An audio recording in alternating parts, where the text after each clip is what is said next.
13,000ಕ್ಕೆ ಆ ಕಾಲದಲ್ಲಿ ಕಾಂಟ್ರಾಕ್ಟ್ ಕೊಟ್ಟಿದ್ದು ನಾನು. ಒಂದು ಗೋಬರ್ ಗ್ಯಾಸು ಒಂದು ಟಾಯ್ಲೆಟ್ ಕಟ್ಕೊಡ್ಬೇಕು 13,000ದಲ್ಲಿ ಕಟ್ಕೊಟ್ರು. ಎಲ್ಲ ಮನೆಗಳಲ್ಲಿ ಒಂದೇ ಕಾಲಕ್ಕೆ ಸ್ಟಾರ್ಟ್ ಆದ. ಮುಂದೆ ಆ ಊರ ಹುಡುಗಿಯರು ಮದುವೆಗೆ ಬಂದ ನಂತರ ಇವ್ರು ಕಂಡೀಷನ್ ಹಾಕ್ಲಿಕ್ಕತ್ತಿದ್ರು, ಯಾವ ಹುಡುಗ ಮದುವೆ ಮಾಡ್ಕೊಳಿಕ್ ಬರ್ತಾನೆ ಅವ್ರ ಮನೇಲಿ ಟಾಯ್ಲೆಟ್ ಇದ್ರೆ ಮಾತ್ರ ಹುಡುಗಿಯನ್ನು ಕೊಡ್ತೀವಿ ಅಂತ. ಯಾಕಂದ್ರೆ ನಮ್ಮ ಹುಡುಗಿಗೆ ಹೊರಗೋಗು ರೋಡ್ ಮೇಲೆ ಟಾಯ್ಲೆಟ್ ಕೊಡು ರೂಢಿ ಇಲ್ಲ.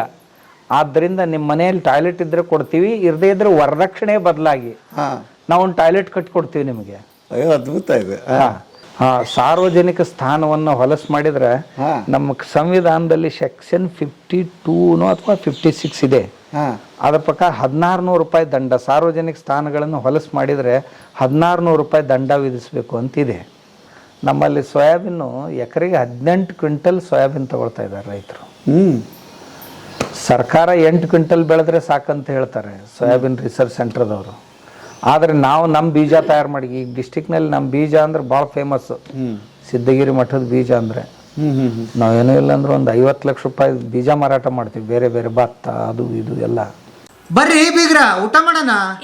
ಬಾಳ್ ಮಂದಾಗ್ಲಿ ತಗೋರಿ. ನಿಮ್ಮ ಬಾಯಾರಿಕೆಯಿಂದ ಹಂಗ ಆಗ್ಲೇವಾ? ನಾವು ಇಲ್ಲೊಂದು ಹಳ್ಳಿ ಮಾಡಿದ್ದೀವಿ. 100ಕ್ಕೆ 100% ಗೋಬರ್ ಗ್ಯಾಸ್ ಇಡೀ ಊರಲ್ಲೆಲ್ಲ. LPG ಫ್ರೀ ವಿಲೇಜ್ ಅದು. LPG free village? ಹಾಂ, LPG ಫ್ರೀ ವಿಲೇಜ್. ಆ ಊರಲ್ಲಿ ಯಾರು ಒಬ್ಬರು LPG ಗ್ಯಾಸ್ ತರೋದಿಲ್ಲ. ಅಯ್ಯೋ ಅದ್ಭುತ. ಪ್ರತಿಯೊಂದು ಮನೆಗೂ ಗೋಬರ್ ಗ್ಯಾಸ್ ಇವೆ. ಟಾಯ್ಲೆಟನ್ನು ಗೋಬರ್ ಗ್ಯಾಸಿಗೆ ಕನೆಕ್ಟ್ ಮಾಡಿದ್ದಾರೆ. ಮನೆಯಲ್ಲಿ 2 ದನಗಳಿವೆ, 2, 3, 4 ದನಗಳಿವೆ. ಅವರೆಲ್ಲ ಅದರಲ್ಲೇ ಹಾಕ್ತಾರೆ. ಸ್ಲರಿ ಹೊರಗೆ ಬರುತ್ತೆ, ಗ್ಯಾಸ್ ಅಡುಗೆ ಮನೆಗೆ ಹೋಗುತ್ತೆ, ಸ್ಲರಿ ಗೊಬ್ಬರ ಆಗುತ್ತೆ. ಇಡೀ ಊರು ನಂಗೆ ಪರಿವರ್ತನೆ. ಇಡೀ ಊರೇ ಒಂದು 100 ಮನೆಗಳಿವೆ. 2006ರಲ್ಲಿ ಮಾಡಿದ್ದೀವಿ ನಾವು ಅದನ್ನು. ಅಯ್ಯೋ ಅದ್ಭುತ. ಈಗಂತರೂ ಅವರು LPG ಫ್ರೀ ವಿಲೇಜು, ಆಮೇಲೆ ಕಾರಲ್ ಫ್ರೀ ವಿಲೇಜು. ಜಗಳ ಇಲ್ಲ ಊರಲ್ಲಿ, ಜಗಳ ಇಲ್ಲ. ಪೊಲೀಸ್ ಸ್ಟೇಷನ್ನು ಅಥವಾ ಕೋರ್ಟ್ನಲ್ಲಿ ಯಾವ ಮ್ಯಾಟ್ರು ಎಂದೂ ಹೋಗೋದಿಲ್ಲ. ಆಮೇಲೆ 3ನೇದಾಗಿ ಯಾವುದೇ ವ್ಯಸನಗಳಿಲ್ಲ ಊರಲ್ಲಿ. ಯಾರು ಗುಟ್ಕಾ ತಂಬಾಕು ಮಾರಾಟ ಸಹಿತ ಮಾಡೋ ಹಾಗಿಲ್ಲ. 4ನೇದಾಗಿ ಆ ಊರಲ್ಲಿ ಲೇಬರ್ಸ್ ಯಾರು ಹೊರಗಿಂದ ಬರೋದಿಲ್ಲ, ಒಬ್ರಿಗೊಬ್ಬರು ಸಹಾಯ ಮಾಡೋದು. 5ನೇದಾಗಿ ಇಡೀ ಊರೇ ಸೋಲಾರ್ ವಿಲೇಜ್ ಅದು. ಏನು ದತ್ತಕ್ಕೆ ತೊಗೊಂಡಿದ್ದೀರಿ? ಹೌದು, ನಮ್ಮ ಭಕ್ತರದೇ ಊರದು. ನಾವು ದತ್ತಕ್ಕೆ 2006ರಲ್ಲಿ ದತ್ತಕ್ಕೆ ತೊಗೊಂಡಿದ್ದೀವಿ ಆ ಊರನ್ನು. ಹೇಗೆ ಬದಲಾವಣೆ ಸಾಧ್ಯ ಆಯ್ತಿದೆಯಲ್ಲ? ಯಾಕಂದ್ರೆ ನಾವು ಆ ಊರಲ್ಲಿ ತಾಯಂದರಿಗೆ ಸರಿಯಾಗಿ ತಿಳಿಸ್ಕೊಟ್ಟಿವಿ.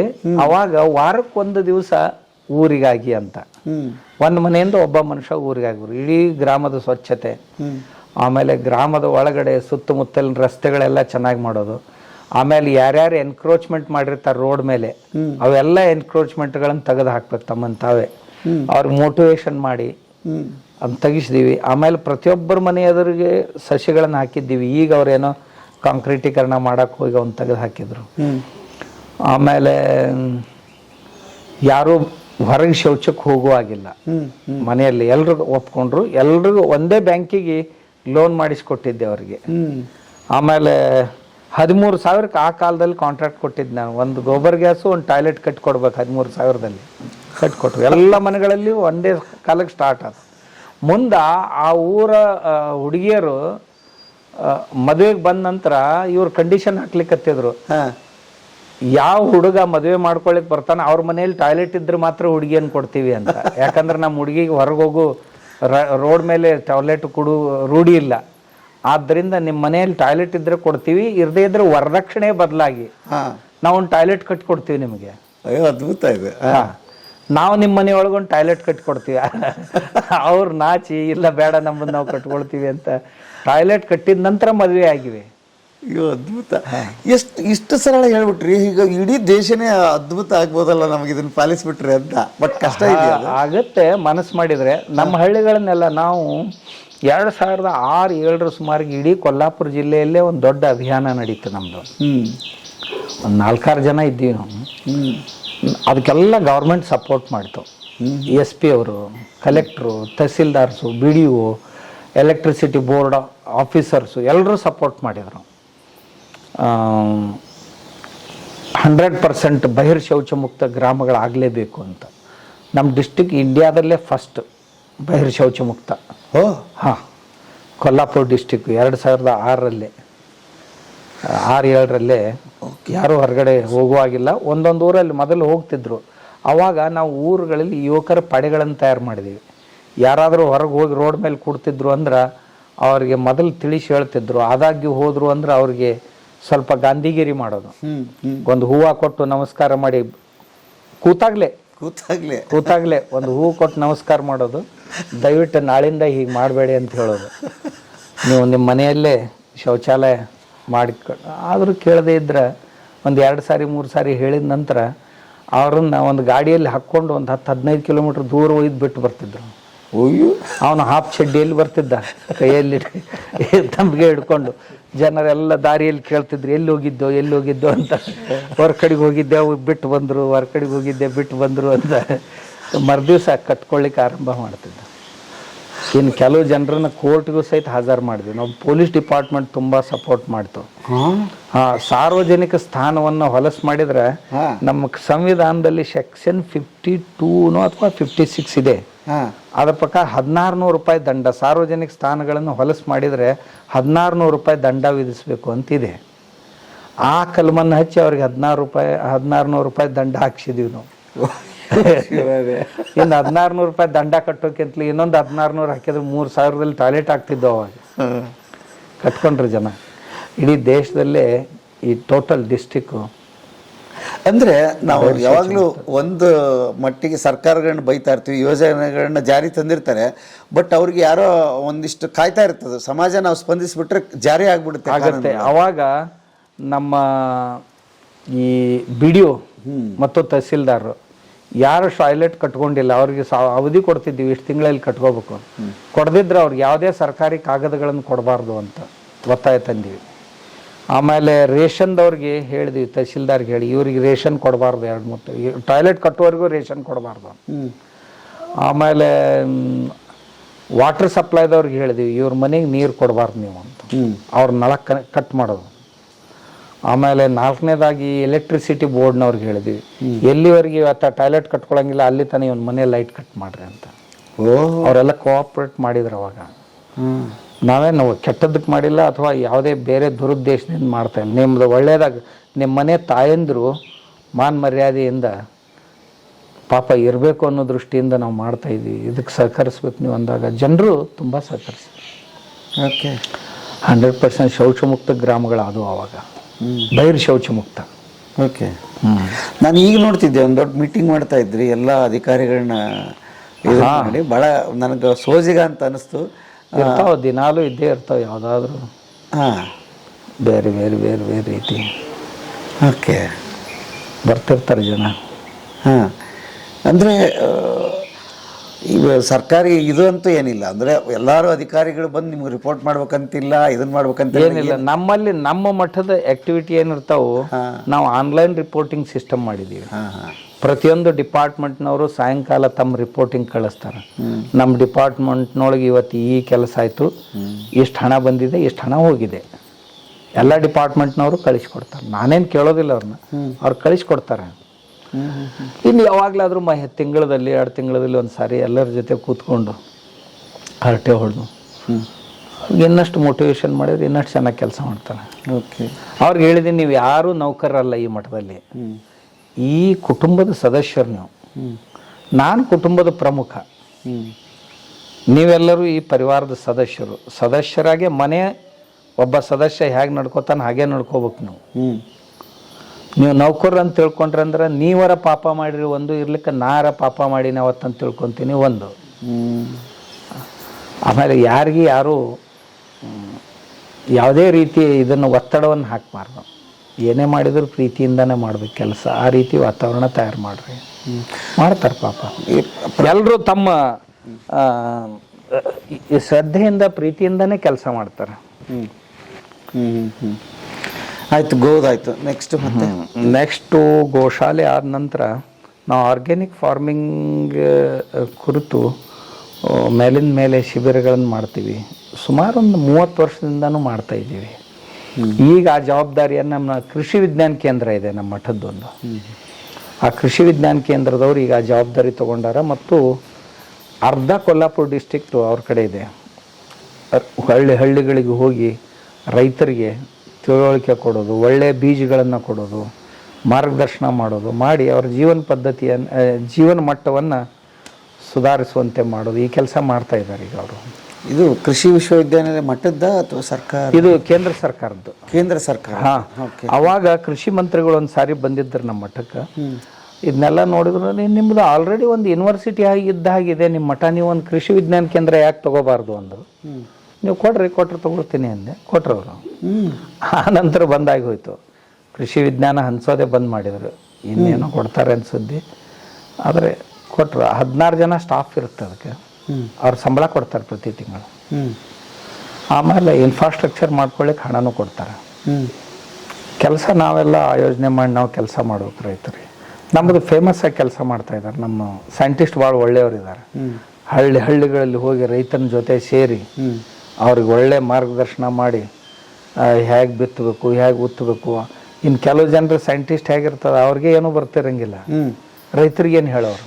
ಆದ್ರೆ ನಮ್ಮವ್ರಿಗೆಲ್ಲ ಇಲ್ಲಿ ಮಠದ ಲ್ಯಾಂಡ್ನೊಳಗೆ ಪ್ರಾಕ್ಟಿಕಲ್ ಮಾಡಿರೋದ್ರಿಂದ ಓಕೆ, ಹಾಂ, ನೇರವಾಗಿ ಅವರು ರೈತರ ಜೊತೆ ಬೆರೀತಾರೆ.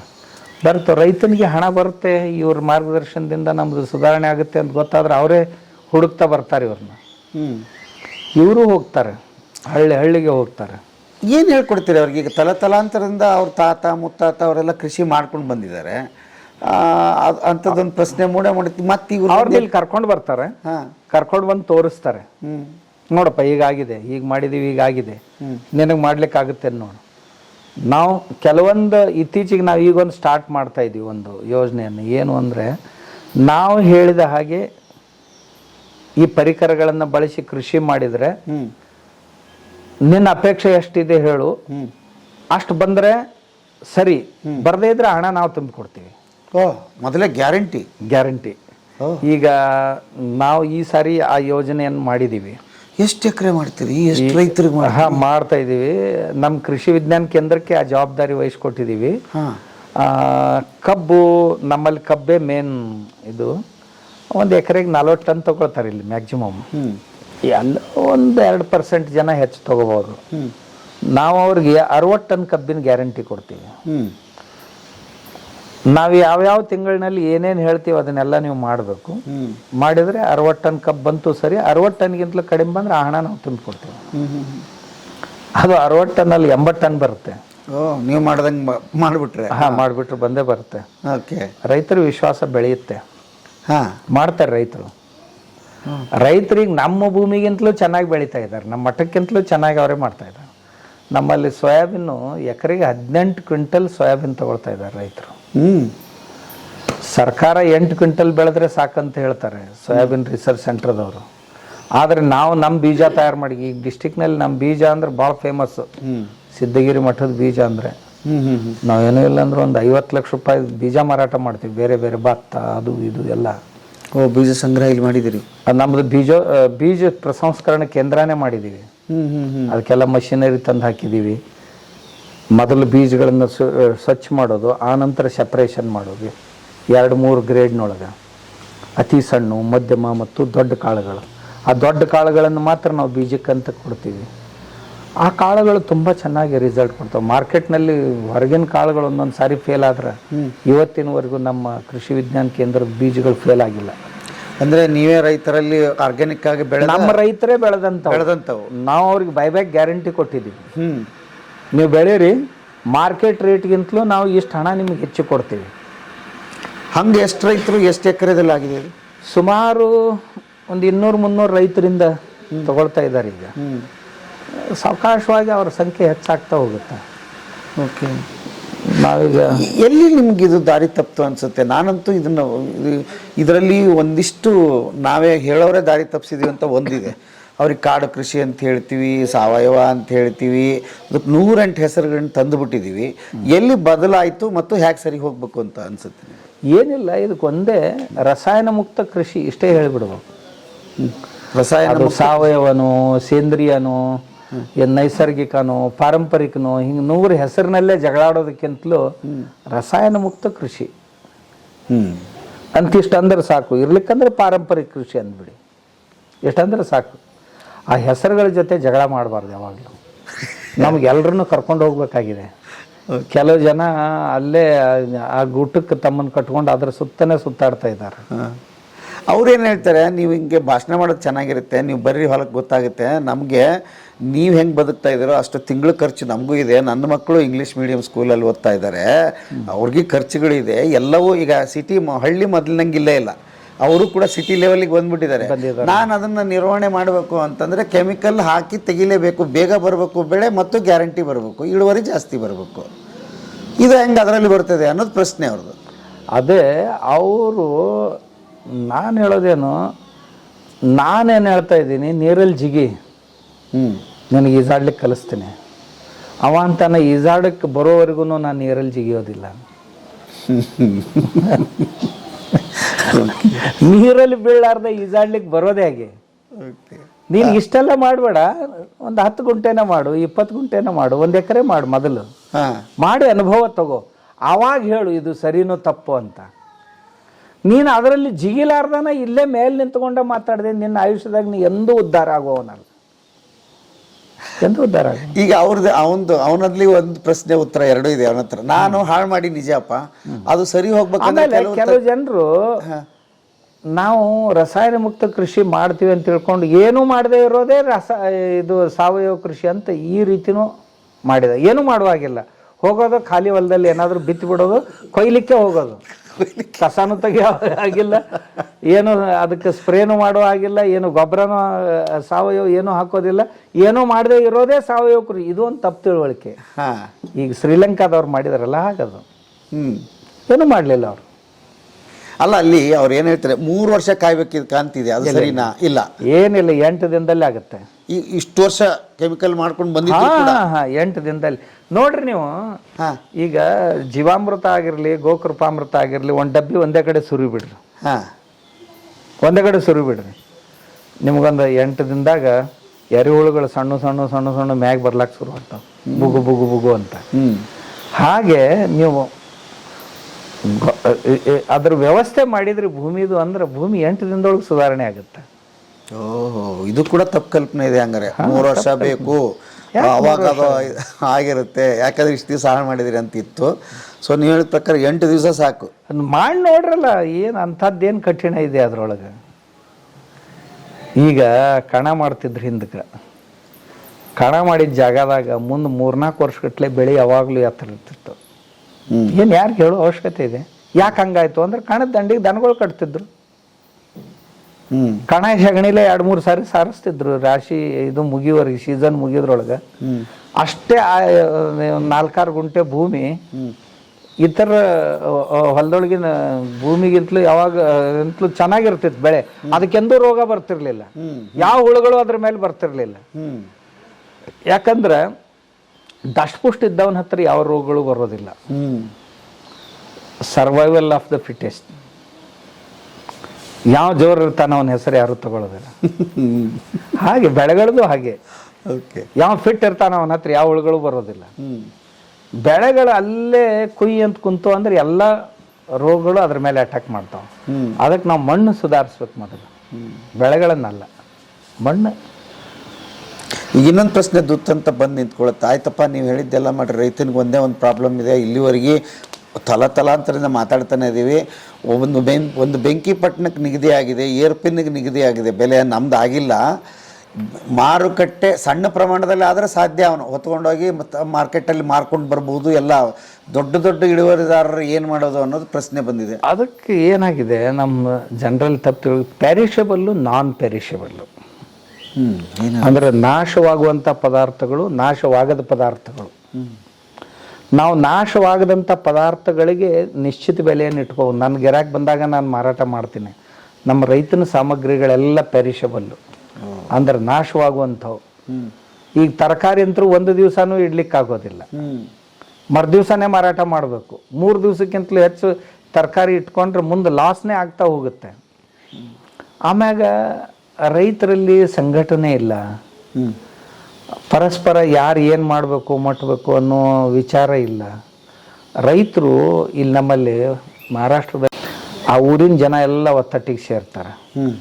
ಸೇರಿ ಈ ವರ್ಷ ನಾವು ಏನು ಬೆಳೆಯೋಣ, ಈ ವರ್ಷದ ಮಳೆ ಎಷ್ಟು ಆಗ್ಬೋದು ನಮ್ಮ ಊರಿಗೆ, ಹಾಗಾದ್ರೆ ಯಾವ ಬೆಳೆಯನ್ನು ಬೆಳೆಯೋಣ ಈ ವರ್ಷ ಅವ್ರು ಬೆಳೆಯೋದೇ 2-3 ಬೆಳೆಗಳನ್ನು. ಒಂದು ಹೆಸರು, ಎರಡನೇದ್ದು ಈರುಳ್ಳಿ ಅಂದ್ರೆ ಉಳ್ಳಾಗಡ್ಡಿ, ಇವನ್ ಬೆಳಿತಾರೆ. ಆ ಊರೊಳಗೆ 100 ಜನ ಕೋಟ್ಯಾಧೀಶರದಾರ ಈಗ. 100 ಜನ ಕೋಟ್ಯಾಧೀಶರದಾರ ಈಗ ಆ ಊರಾಗ. ಯಾವ ಊರದ ಹೆಸರು? ಹಿವರೇ ಬಜಾರ್ ಅಂತ ಅಹಿಲ್ಯಾನಗರದಲ್ಲಿ ಬರ್ತದ. ಸುಮಾರು ವರ್ಷಗಳಿಂದ ಆ ಊರಲ್ಲಿ ಅವರೆಲ್ಲ ಹೊರಗೆ ಹೋಗುವಂಥ ನೀರನ್ನು ಅಡ್ಡಗಟ್ಟಿ ಅಲ್ಲೇ ಇಂಗಿಸ್ತಾರ. ಪ್ರತಿಯೊಬ್ಬರ ಹೊಲದಲ್ಲಿ ಬಾವಿಗಳದಾವ. ಬೋರ್ವೆಲ್ ಹಾಕ್ಲಿಕ್ಕೆ ಪರ್ಮಿಷನ್ ಕೊಡೋದಿಲ್ಲ ಅವ್ರು ಯಾರಿಗೂ. ಇಡೀ ಊರೇ ನಿರ್ಣಯ ಮಾಡಿದೆ, ಯಾರು ಬೋರ್ವೆಲ್ ಹಾಕುವಂತಿಲ್ಲ. ಯಾರೇ ತೆಗೆದ್ರು ಬಾವಿಯನ್ನೇ ತೆಗಿಬೇಕು. ಒಂದು 30-35 ಫೀಟಿಗೆ ನೀರು ಸಿಗುತ್ತೆ ಅವ್ರಿಗೆ. ಆ ನೀರಿನಲ್ಲಿ ನಾವು ಏನು ಬೆಳೆ ಮಾಡ್ಕೋಬೇಕು ಇದನ್ನು ವಿಚಾರ ಮಾಡ್ತಾರೆ. ಕಬ್ಬು ಹಚ್ಚಲಿಕ್ಕೆ ಪ್ರತಿಬಂಧ ಇದೆ ಅವ್ರ ಊರಲ್ಲಿ. ನಿಮ್ಗೆ ಹಣನೇ ಬೇಕಲ್ಲ, ಇಷ್ಟು ಬೆಳೆಗಳಿವೆ, ಇದರಲ್ಲಿ ಯಾರ್ಯಾರು ಏನೇನು ಮಾಡ್ತೀರಿ ಮಾಡಿ, ಇಡೀ ಊರೇ ಕೂತ್ಕೊಂಡು ನಿರ್ಣಯ ಮಾಡುತ್ತೆ. ಮತ್ತು ಅಲ್ಲೇ ಅದೇ ಆಯ್ತಲ್ಲ, ಎಲ್ಲರೂ ಒಂದೇ ಸಲ ಹೆಸರು ಬೆಳೆದ್ರೆ ಹೇಗೆ ಮಾರುಕಟ್ಟೆ ಸಿಗುತ್ತೆ, ಹೇಗೆ ಆಗ್ತದೆ ಅವ್ರಿಗೆ? ಅವ್ರ ದೇಶದ ತುಂಬ ಹೋಗುತ್ತೆ ಅವ್ರದ್ದು. ದೇಶದ ತುಂಬ ಮಾರಾಟ ಅಲ್ಲಿಂದ ಟ್ರಕ್ ಲೋಡ್ ಆದವು ಅಂದ್ರೆ ಕಲ್ಕತ್ತಾಕ್ಕೆ ಹೋಗ್ತಾವೆ, ದಿಲ್ಲಿಗೆ ಹೋಗ್ತಾವೆ. ಮಾರುಕಟ್ಟೆ ವ್ಯವಸ್ಥೆ ಮಾಡಿಕೊಂಡು ಬೆಳೆನ ಹಾಕ್ತಾ ಇದ್ದಾರೆ. ಹೌದು, ಬೆಳೆನ ಹಾಕಿ ಮಾರುಕಟ್ಟೆ ಇಲ್ಲ. ಅವ್ರು ಈ ವರ್ಷ ಗೋವಿನ ಜೋಳ ಹಾಕೋಣ ಅಂದ್ರೆ ಗೋವಿನ ಜೋಳ ಹಾಕ್ತಾರೆ, ಶೇಂಗಾ ಹಾಕೋಣ ಅಂದ್ರೆ ಶೇಂಗಾ ಹಾಕ್ತಾರೆ. ಕಡಿಮೆ ನೀರಿನಲ್ಲಿ ಬರುವಂಥ ಬೆಳೆಗಳನ್ನು ಬೆಳಿತಾರೆ ಅವರು. ಓಕೆ. ನಮ್ಮ ರೈತರಲ್ಲಿ ಆ ಸಂಘಟನೆ ಇಲ್ವಲ್ಲ. ನಮ್ಮ ರೈತರು ಸಂಘಟಿತರಾಗಿ ನಾವು ಏನು ಒಟ್ಟು ನಮ್ಮ ದೇಶದಲ್ಲಿ ಇಷ್ಟು ಕೋಟಿ ಜನ ಇದ್ದಾರೆ, ಅಥವಾ ನಮ್ಮ ರಾಜ್ಯದಲ್ಲಿ ಇಷ್ಟು ಜನ ಇದ್ದಾರೆ, ಇವ್ರಿಗೆ ಏನೇನು ಬೇಕಾಗುತ್ತೆ ಅಂತ ಯಾರಾದರೂ ವಿಚಾರ ಮಾಡಿ, ನಾವು ಇಷ್ಟು ವರ್ಷ ಆದರೂ ಸಹಿತ ನಮ್ಮ ದೇಶಕ್ಕೆ ಇನ್ನೂ ಬೇಳೆಕಾಳು ಆಮದು ಮಾಡ್ತಾ ಇದ್ದೀವಿ, ಎಣ್ಣೆ ಕಾಳುಗಳ ಆಮದು ಮಾಡ್ತಾನೆ ಇದ್ದೀವಿ. ಎಲ್ಲಿ ಬೆಳವಣಿಗೆ ಆಗಿದೆ? ನಾವು ಹಸಿರು ಕ್ರಾಂತಿಯನ್ನು ಮಾಡಿದೀವಿ ಅಂತ ಹೇಳಿದೀವಿ, ಬಯೋಡೈವರ್ಸಿಟಿ ಹಾಳು ಮಾಡಿದೀವಿ ಹೊರತು ಹಸಿರು ಕ್ರಾಂತಿಯಲ್ಲಿ ನಾವು ಯಾವುದರಲ್ಲಿ ಸ್ವಾವಲಂಬಿ ಆಗಿದ್ದೀವಿ? ಭಾಳ ಕಡಿಮೆ. ಅಕ್ಕಿ ಗೋಧಿ ಬಿಟ್ಟರೆ ಉಳಿದು ಯಾವುದರಲ್ಲಿ ಸ್ವಾವಲಂಬನೆ ಇದೆ? ಕಡಿಮೆ. ಮತ್ತು ಅವತ್ತು ಕಾಳುಗಳ ಕೊರತೆ ಇತ್ತು, ಧಾನ್ಯದ ಕೊರತೆ ಇತ್ತು, ಇರಲಿಲ್ಲ. ಮತ್ತೆ ಅದು ಮಳೆ ಹೆಚ್ಚಾಗಿ ಕೆಲವೊಂದು ಸಾರಿ ಕೊರತೆ ಆಗ್ತಿತ್ತು. ಮಳೆಯಲ್ಲೇ ಅರ್ಧ ಬೆಳೆ ಹೊರಟು ಹೋಗ್ತಿತ್ತು. 60ರ ನಂತರ ಮಳೆಗಾಲ ಕಡಿಮೆ ಆಯಿತು, ಬೆಳೆ ಚೆನ್ನಾಗಿ ಬರ್ಲಿಕ್ಕತ್ತಿದ್ದು. 100ಕ್ಕೆ 100 ಬೆಳೆ ಎಲ್ಲ ಕೈಗೆ ಬರ್ಲಿಕ್ಕತ್ತು. ಎರಡನೇದಾಗಿ ಕೆನಾಲ್ಗಳು ಬಂದು ಡ್ಯಾಮ್ಗಳನ್ನು ಕಟ್ಟಿದ್ರು. ಸ್ವಾತಂತ್ರ್ಯ ನಂತರದಲ್ಲಿ ಡ್ಯಾಮ್ಗಳನ್ನು ಕಟ್ಟಿದ್ರು, ಕೆನಾಲ್ಗಳು ಬಂದು. ಮೂರನೇದಾಗಿ ಬೋರ್ವೆಲ್ಸು ಮತ್ತು ಈ ಪಂಪ್ಗಳು ಬಂದು ನೀರು ಮೊದಲು ಮಟ್ಟಿಲೇನೆ ನೀರು ಹೊಡಿಬೇಕು, ಈಗ ಪಂಪ್ಗಳು ಬಂದು. ಅಷ್ಟೊತ್ತಿಗೆ ಈ ಟೆಕ್ನಾಲಜಿ ಬರೋದ್ರಿಂದ ಭೂಮಿಯಲ್ಲಿ ಹೆಚ್ಚು ಬೆಳಿಲಿಕ್ಕೆ ಹತ್ತಿದ್ರು. ಆಮೇಲೆ ಜನಸಂಖ್ಯೆ ಅತಿಯಾದಂಥ ವೃದ್ಧಿ ಆಗಿರೋದ್ರಿಂದ ಜನರ ಕೆಲಸಕ್ಕೆ ಬಂಜರು ಭೂಮಿಯನ್ನೆಲ್ಲ ಕೃಷಿಯಲ್ಲಿ ತಂದುಬಿಟ್ರು. ಸಿಕ್ಕಾಪಟ್ಟೆ ಬಂಜರು ಭೂಮಿ ಬಿದ್ದಿತ್ತು ನಮ್ದು, ಹಾಗೆ ಬಿದ್ಕೊಂಡಿತ್ತು. ಜನಸಂಖ್ಯೆ ಹೆಚ್ಚಾಗಿ ಈ ಜನ ಎಲ್ಲ ಒಬ್ಬೊಂದು 100 ಎಕರೆ ಭೂಮಿ ಇದ್ರೆ ಒಂದು 20 ಎಕರೆ ಒಳಗೆ ಕೃಷಿ ಮಾಡ್ತಿದ್ದ, 80 ಎಕರೆ ಹಾಗೆ ಬಿದ್ದಿತ್ತು ಅವನು. ಅವ ಅದನ್ನೆಲ್ಲ ಸಾಗುವಳಿಯಲ್ಲಿ ತಂದುಬಿಟ್ಟ. ಮನೆಯಲ್ಲಿ ಜನ ಹೆಚ್ಚಾದ್ರಲ್ಲ, ಏನು ಮಾಡೋದಿನ್ನ ತಂದ್ರು. ಅದರಿಂದಾಗಿ ಅತಿ ಹೆಚ್ಚಾಗಿ ಬೆಳಿಲಿಕ್ಕೆ ಆರಂಭ ಮಾಡಿದ್ರೆ ಹೊರತು ಈ ಬರೀ ಈ ರಾಸಾಯನಿಕ ಗೊಬ್ಬರಗಳಿಂದ ಆಗಲಿಲ್ಲ. ಬರೀ ಗೊಬ್ಬರಗಳಿಂದಲ್ಲ, ಇದು ಉಳಿದು ಎಲ್ಲನೂ ಅದಕ್ಕೆ ಕಾರಣೀಭೂತ ಐತಿ. ಆದ್ರೆ ಅದರೊಳಗೆ ಏನಾಯ್ತು, ಈ ಕ್ರಾಂತಿ ಮಾಡ್ತಾ ಮಾಡ್ತಾ ಮಾಡ್ತಾ ಅದ್ರ ಜೊತೆಗೆ ಈ ರೋಗಗಳು ಬಂದ್ಬಿಟ್ಟು ಅದರ ಸೈಡ್ ಇಫೆಕ್ಟ್ಸು. ಭೂಮಿಗೆ ಸಿಕ್ಕಾಪಟ್ಟೆ ಗೊಬ್ಬರ ಹಾಕ್ಯಾರ, ವಿಷ ಇದೆ, ಆ ವಿಷನೇ ಮೇಲೆ ಬರೋದಲ್ಲ ಈಗ. ಅದು ನಮ್ಮ ಇದ್ರದ್ದು ಅಲ್ಲ, ನಮ್ಮ ದೇಶದ್ದಲ್ಲ, ನಾವು ಕಂಡಿಡಿದಿದ್ದಲ್ಲ, ನಾವು ಮಾಡ್ಬೇಕಂತ ದ್ವಿತೀಯ ಮಹಾಯುದ್ಧದಲ್ಲಿ ಅವ್ರು ಸಿಕ್ಕಾಪಟ್ಟೆ ರಸಾಯನ ಸಂಗ್ರಹ ಮಾಡಿದ್ರು ಬಾಂಬ್ ಮಾಡ್ಲಿಕ್ಕೆ, ಬಾಂಬ್ಗಳನ್ನು ತಯಾರಿಸ್ಲಿಕ್ಕೆ ಯುರೋಪ್ನವರು. ಆಕಸ್ಮಿಕವಾಗಿ ಯುದ್ಧ ನಿಂತು ಹೋಗಿಬಿಡ್ತು. ಹಾಗಾದರೆ ಆ ಘಾತುಕವಾದಂಥ ರಸಾಯನವನ್ನು ಏನು ಮಾಡೋದು? ಬುದ್ಧಿವಂತರವರು ಅದನ್ನು ಕೃಷಿಯಲ್ಲಿ ಬಳಕೆ ಮಾಡಿರಿ, ಇದಕ್ಕೆ ಸ್ಪ್ರೇ ಮಾಡಿರಿ, ಅದಕ್ಕೆ ಸ್ಪ್ರೇ ಮಾಡಿರಿ, ಅದನ್ನ ಕನ್ವರ್ಟ್ ಮಾಡಿಕೊಟ್ರು. ನಮ್ಮಂಥವರೆಲ್ಲ ಹಾಳಾದೀವಿ ಅದರಿಂದ. ಅವ್ರಿಗೆ ಆ ರಸಾಯನ ತೀರಿಸ್ಬೇಕಾಗಿತ್ತು, ನಮ್ಮಂಥ ಗಿರಾಕಿಗಳು ಬೇಕಾಗಿತ್ತು ಅವ್ರಿಗೆ. ನಮ್ಮ ರಾಜಕಾರಣಿಗಳಿಗೂ ಸಹಿತ ಏನೋ ಹುಚ್ಚು, ಕ್ರಾಂತಿಯ ಹುಚ್ಚು ಹಿಡ್ದಿತ್ತು. ಅದನ್ನ ಮಾಡಿದ್ರೆ ಏನಾಗುತ್ತೆ ಮುಂದೆ ಅನ್ನೋದನ್ನ ದೂರದೃಷ್ಟಿಯಿಂದ ವಿಚಾರ ಮಾಡಲಿಲ್ಲ. ಅತ್ಯಂತ ಸಮೀಪದ್ದನ್ನು ವಿಚಾರ ಮಾಡಿ ಅಂತಂದರು. ಅದರ ದೀರ್ಘ ಪರಿಣಾಮ ಇವತ್ತು ನಾವೆಲ್ಲರೂ ಅನುಭವಿಸ್ತಾ ಇದ್ದೀವಿ. ದೇಶದಲ್ಲಿ ದವಾಖಾನೆಗಳು, ಔಷಧ ಅಂಗಡಿಗಳು ಇಷ್ಟೊಂದು ವಿಪರೀತವಾಗಿ ಬೆಳೆಯೋದು ಯಾಕೆ, ಬೆಳೆದದ್ದು ಯಾಕೆ ಅಂತ ಈಗ ಕೇಳಬೇಕಲ್ಲ ನಮ್ಮನ್ನು ನಾವು ಪ್ರಶ್ನೆ. ಯಾಕೆ ಬೆಳೆದು ಇಷ್ಟೆಲ್ಲ? ಮೊದಲು ತಾಲೂಕಿಗೆ ಒಬ್ಬನೇ MBBS ಡಾಕ್ಟರ್ ಇರ್ತಿದ್ದ, ಒಂದೇ ಪ್ರೈಮರಿ ಹೆಲ್ತ್ ಸೆಂಟರ್ ಇತ್ತು. ಯಾರಾದರೂ ಒಬ್ಬಿಬ್ಬರು MBBS ಸಿಗ್ತಿದ್ರು ಇನ್ನು ಒಂದು ತಾಲೂಕಿಗೆ. ಯಾವಾಗ 1970 ಆಸ್ಪಾಸಿಗೆ, 60ರಿಂದ 70 ಆಸ್ಪಾಸಿಗೆ ಇಷ್ಟೇ ಇತ್ತು. ಇವತ್ತೊಂದು ಊರಲ್ಲಿ 6-8 ಜನ ಡಾಕ್ಟರ್ ಇದ್ದಾರೆ. ಇದೇನು ಬೆಳವಣಿಗೆನಾ, ಅಭಿವೃದ್ಧಿನ? ಅಲ್ವಾ? ಇದು ಆ ಹಸಿರು ಕ್ರಾಂತಿಯ ಪರಿಣಾಮ. ಈ ಚಳವಳಿಗಳೆಲ್ಲ ನಡೀತು, ನಂಜುಂಡಸ್ವಾಮಿ ಅವ್ರ ನೇತೃತ್ವದಲ್ಲಿ ನಡೀತು, ಒಂದಿಷ್ಟು ಎಲ್ಲ ಆಯಿತು. ಅದರಲ್ಲೇನು ನೀವು ಭಾಗವಹಿಸಿದ್ರಿ ಅಥವಾ ನಾನು ಈ ಸಂಘರ್ಷಾತ್ಮಕ ಚಳವಳಿಗಳ ಮೇಲೆ ನನ್ನ ವಿಶ್ವಾಸ ಇಲ್ಲ. ನಾನು ಅದರಲ್ಲಿ ಭಾಗವಹಿಸೋದಿಲ್ಲ. ಇಲ್ಲಿ ನಾನು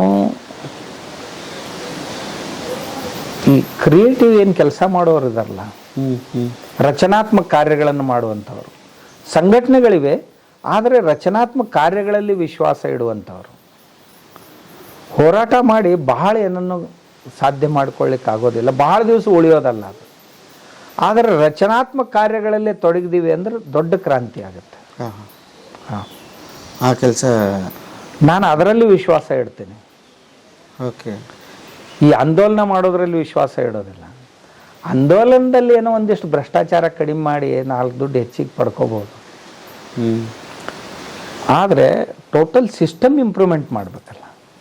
ಬಟ್ ನಿಮ್ಮ ಈ ಕೃಷಿ ವಿಶ್ವವಿದ್ಯಾಲಯ ಬರೀ ನಿಮ್ಗೆ ಮಹಾರಾಷ್ಟ್ರಕ್ಕೆ ಸೀಮಿತ, ಈ ಭಾಗಕ್ಕೆ ಸೀಮಿತ ಆಗಿದ್ದು? ಹೌದು. ಪ್ರಯೋಜನ ನಮ್ಮ ಕರ್ನಾಟಕಕ್ಕೆ ಆ ಥರದ ಹೇಗೆ ಸಾಧ್ಯತೆಗಳಿದೆ? ಏನು ಮಾಡೋಕ್ಕಾಗುತ್ತೆ? ಏನಿಲ್ಲ, ಅಲ್ಲಿಂದ ರೈತರು ಬರ್ತಾರೆ. ಇಲ್ಲಿ ತುಂಬ ಜನ ರೈತರು ಬರ್ತಾರೆ, ಬಂದು ಟ್ರೈನಿಂಗ್ ತಗೊಳ್ತಾರೆ ಇಲ್ಲಿ, ಅಥವಾ ನೋಡ್ತಾರೆ. ಆಮೇಲೆ ನಮ್ಮ ಹೊಲಗಳಲ್ಲಿ ಕೃಷಿ ಮಾಡುವಂಥ ನಮ್ಮ ರೈತರು ಏನಿದೆ ಅವ್ರ ಜೊತೆ ಇರ್ತಾರೆ 4 ದಿವಸ 6 ದಿವಸ, ಕೆಲವು ಜನ ತಿಂಗಳು 2 ತಿಂಗಳು ಇರ್ತಾರೆ, ಇದ್ದು ಕಲ್ಕೊಂಡು ಹೋಗ್ತಾರೆ. ದೊಡ್ಡ ಸಂಖ್ಯೆ ಇದೆ ಈಗ. ಸುಮಾರು ಕರ್ನಾಟಕದಲ್ಲಿ ನನಗನ್ಸಿದ ಮಟ್ಟಿಗೆ 2 ಲಕ್ಷಕ್ಕೂ ಮೀರಿ ರೈತರು ಈ ನಮ್ಮ ವಿಷಮುಕ್ತ ಕೃಷಿಯಲ್ಲಿ ತೊಡಗಿದ್ದಾರೆ. ಓಕೆ. ಕನ್ನೇರಿ ಮಠದಲ್ಲಿ ಏನೈತೆ ಅಂದ್ರೆ ಎಲ್ಲ ಥರದಿಂದ ಸಂಪ್ರದಾಯಗಳು, ಆಮೇಲೆ ಏನೇನು ದೇಶೀಯವಾಗಿ ಏನೇನು ಮಾಡಬೇಕು ಅದೆಲ್ಲ ಕಲಿಸ್ಕೊಡುವಂಥ ಒಂದು ನಿಜವಾದ ತಾಣ. ಓಕೆ. ಆಮೇಲೆ ಮಠದ ಅಜ್ಜವ್ರಿಗೆ ಈಗ ಇರುವಂಥ ಇದು ಪ್ರತಿಯೊಂದು ಹಳ್ಳಿಯಲ್ಲಿ ಅವರ ಅನುಯಾಯಿಗಳದಾರ. ಅವ್ರು ಹೇಳುವಂಥ ಪ್ರತಿಯೊಂದು ಇದರ ಉತ್ಪನ್ನಗಳನ್ನು ಬಗ್ಗೆ ತಿಳಿಸ್ಕೊಡೋದು ನೋಡ್ಬಿಟ್ರೆ ಇಡೀ ನಂಬರ್ 1 ಕರ್ನಾಟಕದಲ್ಲಿ ಸದ್ಯಕ್ಕೆ ಅವರಷ್ಟು ಹೈಯೆಸ್ಟ್ ಆಗಿ ಈ ಕೃಷಿ ಬಗ್ಗೆ ಕೆಲಸ ಮಾಡೋರು ಯಾರು ಇಲ್ಲ ಅಂತ ಹೇಳ್ಬೋದು. ಬಟ್ ಪ್ರತಿದಿನ ಅವರು ಹೊಸ ಶೋಧನೆಗಳಲ್ಲೇ ಹೇಳಿ ಜನಗಳನ್ನ ಪೂರ್ತಿ ಮೋಟಿವೇಶನ್ ಮಾಡಿ ಇವತ್ತು ಸಾವಯವ ಕಡೆ ಭಾಳ ಜನಗಳು ತರುವಂಥ ವ್ಯವಸ್ಥೆಯನ್ನ ಕಂಟಿನ್ಯೂ ರನ್ನಿಂಗ್ ಇದೆ, ಚೆನ್ನಾಗಿ ಮಾಡ್ತಾ ಇದ್ದಾರೆ. ಬಟ್ ನಾವು ಕೂಡ ಈ ಸಲ ನಾನು ಬಂದಿರೋದು 2ನೇ ಸಲ ಇಲ್ಲಿ. ಹೋದ ಸಲ ಬಂದಾಗ ಎಲ್ಲೋ ಒಂದು ಜಾತ್ರೆ, ದೊಡ್ಡ ಜಾತ್ರೆ ಇತ್ತು ಇಲ್ಲಿ, ಸುಮಾರು ಒಂದು 3 ಲಕ್ಷ ಜನ ಸೇರಿದ್ರು. ಆ ಟೈಮ್ ಬಂದಿದ್ವಿ. ಈ ಸಲ ನಾವು ಮತ್ತೊಂದು ರೌಂಡ್ ನೋಡೋಣ ಅಂತ ಬಂದಿವಿ. ಈ ಸಲ ಭಾರಿ ಚೆನ್ನಾಗಿ ಇಂಪ್ರೂವ್ ಮಾಡಿದ್ದಾರೆ. ಮತ್ತೆ ನಾವು ಈಗ ನಮ್ಮೂರಿಗೆ ಒಂದ್ಸಲ ಇವ್ರು ಕರ್ಕೊಂಡೋಗಿ ಸಾವಯವ ಬಗ್ಗೆ ರೈತರಿಗೆ ಹೇಳ್ಬೇಕಂತ ವಿಚಾರ ಇಟ್ಕೊಂಡಿವಿ. ಅಜ್ಜರು ಬರ್ತೀವಿ ಅಂತ ಹೇಳಿದಾರೆ. ಈಗ ನೋಡ್ರಿ, ಇದು ಮಹಾರಾಷ್ಟ್ರದಲ್ಲಿದೆ, ಆದರೂ ಕೂಡ ಸ್ವಾಮೀಜಿ ಕರ್ನಾಟಕಕ್ಕೆ ತುಂಬಾ ಚಿರಪರಿಚಿತರು. ಹೌದು. ಅದ್ರ ಬಗ್ಗೆ ಏನು ಅನ್ಸುತ್ತೆ ನಿಮಗೆ? ಕನ್ನಡ ಸ್ಪಷ್ಟವಾಗಿ ಏನು ತೊಂದರೆ ಇಲ್ಲದಂಗೆ ಮಾತಾಡೋರು ಅಜ್ಜವರು ಮಹಾರಾಷ್ಟ್ರದಾಗ ಅಂದ್ರೆ ಅದು ದೊಡ್ಡ ಹೆಮ್ಮೆ ವಿಷಯ. ಆಮೇಲೆ ಅವರು ಕನ್ನಡ ಮಾತಾಡೋದ್ರಿಂದನೇ ಕರ್ನಾಟಕದವರು ಅಂತ ಪರ್ಫೆಕ್ಟ್ ಆಗಿ ಹೇಳ್ಬಿಡುವ ನಾವು. ಬಟ್ ಅವರು ಎರಡಕ್ಕೂ ಸೇರ್ರ ಅವರು. ಇತ್ಲ ಕಡೆ ಬಂದ್ರೆ ಮಹಾರಾಷ್ಟ್ರಕ್ಕೂ ಅಷ್ಟೇ ಇದು ಪಾವಿತ್ರ್ಯತೆ ಇದೆ ಅವ್ರಿಗೆ, ಈಚೆ ಕಡೆ ಕರ್ನಾಟಕ ಬಂದ್ರು ಅಷ್ಟೇ ಪಾವಿತ್ರ್ಯತೆ ಇದೆ ಅವ್ರಿಗೆ ಅಜ್ಜರಿಗೆ. ಎರಡು ಕಡೆ ಸಮಪಾಲವಾಗಿ 2 ರೈಲುಗಳ ಕಂಬಿ ತರ ಅವ್ರು 2 ತಮ್ಮ ರಾಜ್ಯಗಳು ಅಂತ ಹೇಳಿ ಎಲ್ಲರಿಗೂ ಮೋಟಿವೇಶನ್ ಮಾಡ್ಕೊಂತ ಇಡೀ ಸಮಾಜವನ್ನು ಸುಧಾರಣೆ ಮಾಡಿ ಇಡೀ ಜಗತ್ತು ಬದಲಾವಣೆ ಮಾಡಿ ಒಳ್ಳೆ ರೈತ, ಮಹಿಳೆಯರು, ಮಕ್ಕಳು ಎಲ್ಲ ನೆಮ್ಮದಿಯ ಜೀವನ ಮಾಡಿ ಮುಂದೆ ತೊಂದರೆ ಈಗ ಆಗಬಾರ್ದು ಅಂತ ಹೇಳಿ ಸಾವಯವ ಕಡೆ ಬರ್ರಿ ಅಂತ ಈಗ ಹೇಳಿ ಮುಂದೆ ದೊಡ್ಡ ತೊಂದರೆ ಅನುಭವಿಸಕ್ಕಿಂತ ಈಗ ಸಾವಯವ ಕಡೆ ಬಂದು ಒಳ್ಳೆ ಆರೋಗ್ಯದಿಂದ ಬದುಕ್ರಿ ಅನ್ನೋದು ಸಂದೇಶವನ್ನು ಎಲ್ಲರಿಗೂ ಕೊಟ್ಕೊಂತ ಹೋಗ್ತಾ ಇದಾರಲ್ಲ, ಇದು ನಮಗೆ ನಿಜವಾಗ್ಲೂ ಹೆಮ್ಮೆಯ ವಿಷಯ ಅಂತ ಹೇಳ್ಬೋದು. ಓಕೆ. ಈಗ ಸಾವಯವ ಬಗ್ಗೆ ನೀವು ಮೋಟಿವೇಶನ್ ಆಗಿದ್ದೀರಿ ಅಂತ ಹೇಳಿ. ಹೌದು ಸರ್. ನೀವೇನಾದರೂ ಮಾಡ್ತಾ ಇದ್ದೀರಾ? ಹೌದು ಸರ್. ನಾನು ರೈತ ಉತ್ಪಾದಕ ಸಂಸ್ಥೆಯನ್ನ ಮಾಡಿದ್ದೀವಿ. ಅದರಲ್ಲಿ ಸಾವಯವ ಕೃಷಿ ಬಗ್ಗೆ ಸ್ವಲ್ಪ ಜನರಿಗೆ ತಿಳುವಳಿಕೆ ಕೊಡ್ತಾ ಇದೀವಿ.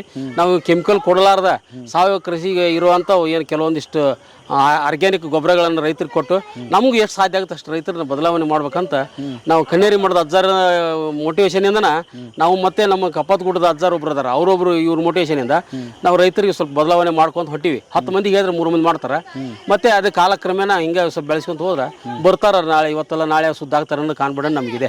ಓಕೆ, ಎಲ್ಲಿ ಮಾಡಿದಿರಿ ನೀವು ರೈತ ಉತ್ಪಾದಕ ಸಂಸ್ಥೆ ಕಣಿಗಿನಾಳ ಅಂತ ಮಾಡಿದ್ವಿ. ಗದಗ ತಾಲೂಕು ಕಣಿಗಿನಾಳ ಗ್ರಾಮದಲ್ಲಿ ಮಾಡಿದ್ವಿ. ಕಣಿಗಿನಾಳ ಇನ್ನೊಂದಕ್ಕೆ ಜಗತ್ತಿಗೆ ಶ್ರೇಷ್ಠ ಏನದು ಹೇಳ್ರಿ? ಸಿದ್ದನಗೌಡ ಸಣ್ಣರಮೂಡ ಪಾಟೀಲ್ ಅಂತ ಹೇಳಿ ನಮ್ಮೂರಾಗ ಬ್ಯಾಂಕಿನ ಕೋಆಪರೇಟಿವ್ ಬ್ಯಾಂಕಿನ ಸೊಸೈಟಿ ತೆಗೆದಾರ 1905ರಲ್ಲಿ. ಬರೀ ಒಂದು 8 ಮಂದಿ ಸೇರ್ಕೊಂಡು ಒಂದು ಬ್ಯಾಂಕ್ ತೆಗೆದಂತ ಪುಣ್ಯಾತ್ಮರಿ ಅವ್ರು. ಕರ್ನಾಟಕ ಅಲ್ಲ ಇಡೀ ದೇಶ ಏಷ್ಯಾ ಖಂಡದಲ್ಲೇ ನಂಬರ್ 1 ಬ್ಯಾಂಕು ಅಂತ ಕಾನ್ಸೆಪ್ಟ್ ಬಂದಿದ್ದೇ ನಮ್ಮೂರಿಂದ. ಅಷ್ಟು ಅದು ಅವರು ಸಿದ್ದನಗೌಡ ರಾಮನ ಪಾಟೀಲ್ ನಮ್ಮೂರನ್ನವರು ಸರ್. ಹಾಗಾಗಿ ಅದರಿಂದ ಹೆಸರು ಅವರು ಚೆನ್ನಾಗಿ ಕಣಿಗಾಳ ಒಂದು ಸ್ವಲ್ಪ ಹೆಸರು ಇದೆ. ಓಕೆ, ಹಾಂ ಹಾಂ ಹಾಂ.